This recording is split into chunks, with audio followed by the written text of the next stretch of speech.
Art block. What kind of disease is that?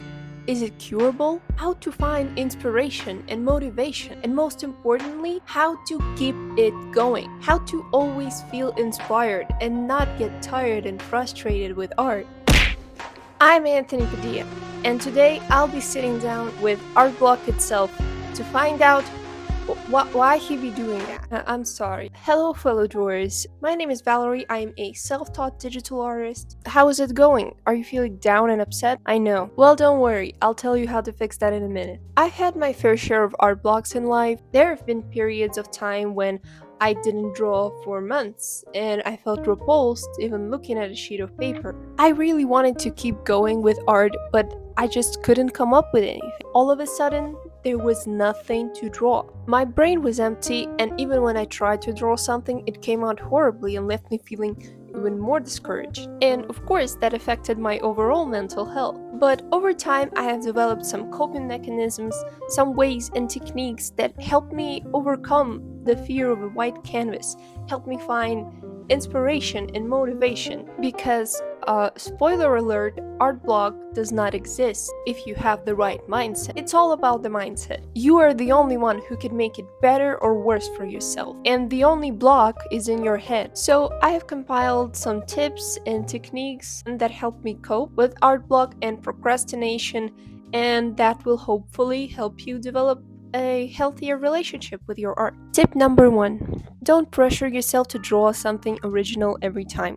This one is very real to me because throughout my entire art journey, while I was sketching in my sketchbooks or drawing something digitally, I would watch sketchbook tours on YouTube and look at other artists' works, and they would all have their fun little OCs, or they would come up with really fun original stuff every time, and I was like, how do you do that? I felt really pressured to come up with an original character or an original idea every single time. That made me spend hours staring at a blank canvas, thinking about what to draw instead of actually drawing it. But then I realized that your actual drawing skill and your original idea development are two different skills that need to be trained separately, and they need different amounts of training depending on what your goal is. What are you focusing on right now? Is it becoming better at drawing, learning anatomy,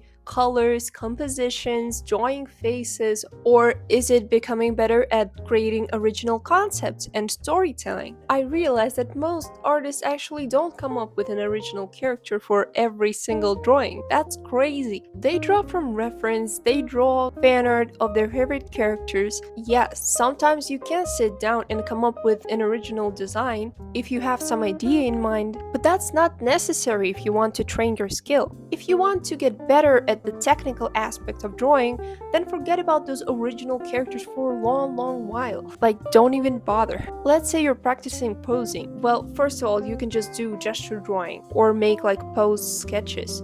But if that doesn't fulfill you, take a character from your favorite anime, cartoon, game, movie, and draw them in that pose. Want to practice anatomy? Draw your favorite character naked, that's always fun. Want to practice drawing like clothing and cloth and folds and stuff? Play dress up with your favorite character, that's so cute. Okay, tip number 2. Switch up your drawing format once in a while. I personally struggled a lot with that, especially after I began posting my art on social media, feeling the pressure of having to make every single drawing a finished, polished piece that can be posted online for people to see. And that's not always sustainable. Sometimes you're not going to like your drawing, or not feel like finishing it at all. Or maybe you don't feel like drawing a full-size drawing even. And my advice is, don't. Listen to your heart, because that's what art is about. It's about conveying your mood and your passion for something. There is no place for numbers in art. And if you're feeling like scribbling some silly sketches, go scribble some silly sketches. If you're feeling like experimenting, experiment. I know how extremely easy it can be to trap yourself within this social media boundary, feeling like your art profile and portfolio has to be cohesive and to draw the things that bring the most traction and likes and stuff, trying to always sustain the same level or even jump higher and higher with every single drawing. Dude, That's exhausting. I think that it's better to create 5 decent artworks that you had fun doing than one perfect work that you've been stretching out for weeks and struggling and beating yourself up for. Tip number 3, try to finish your drawings as fast as possible. This one might sound kind of but for me, the catalyst of almost every single art block was a drawing that took me way too long. I get bored and distracted and lose interest in things very, very quickly. So when I start stretching out one drawing for more than a couple of days, I start hating it. It is no longer a fresh idea that I'm so passionate to bring to life, but a long homework that I just can't wait to be done with and forget about it forever and ever because I hate it. So how do you draw faster? It's simple, don't overthink it. A drawing is just one drawing that you will finish and start a new one, and then another one, and then 10 more. It's just one drawing. One item on a conveyor belt that is you. When you're drawing, don't sit there thinking, how should I draw this hand? Go in and draw this hand and see how it looks. That will take less time than you thinking. Also, to draw faster and not overthink, don't zoom in. Nobody will see that anyways. In the past, I would be constantly zoomed in on like 1 pixel, adding and polishing details that don't matter in the big picture and that nobody will see. I'm a perfectionist and a control freak, so I'm still struggling with this partially, but because I zoom in less, I don't go in such teeny tiny detail as I used to.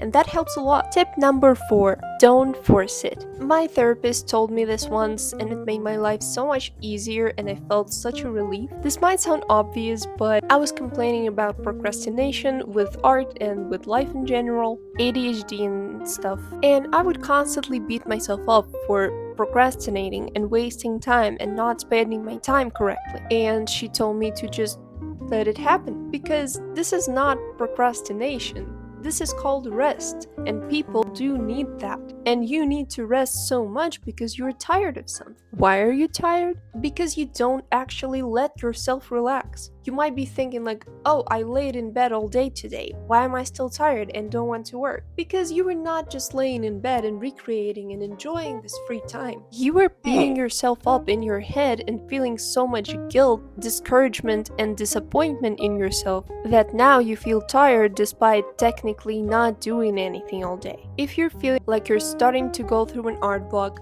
stop trying to force yourself to draw. I would say even forbid yourself to draw. Set a time frame, let's say like a week or 2, that you will not be allowed to draw or even think about drawing at all, and just stick with it. This way, you will be way more likely to get out of this art block sooner than if you were to keep forcing yourself to draw every single day. It is okay to take a break and relax, but the moment you start feeling guilty about it is when it stops being relaxing. So if you're feeling mentally tired, then go procrastinate, go watch a movie, play a video game, watch some YouTube, but enjoy it while you do it.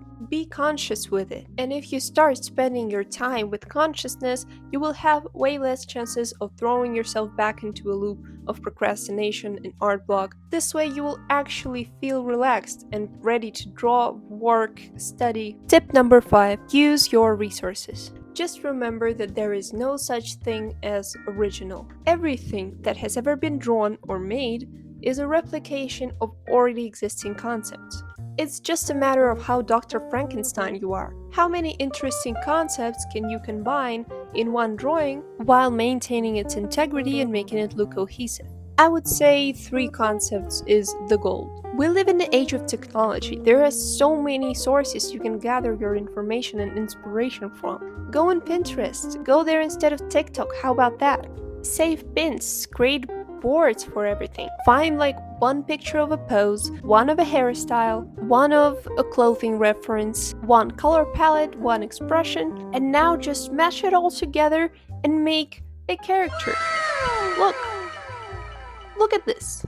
These are all the components you need. You can also find challenges like these ones that will tell you what character to draw, what colors to use. There are so many of these videos that you have to pause and it will give you like cool, interesting prompts. You can use websites like Word Randomizer or Art Prompt Generator. You can ask your friends to send you like 3 random emojis and make a character based on that. I did that with this drawing I made like A year ago, I asked my boyfriend to send me 3 emojis: one animal, one plant, and one piece of clothing. He sent me a hat, a pig, and a cactus. And here you go!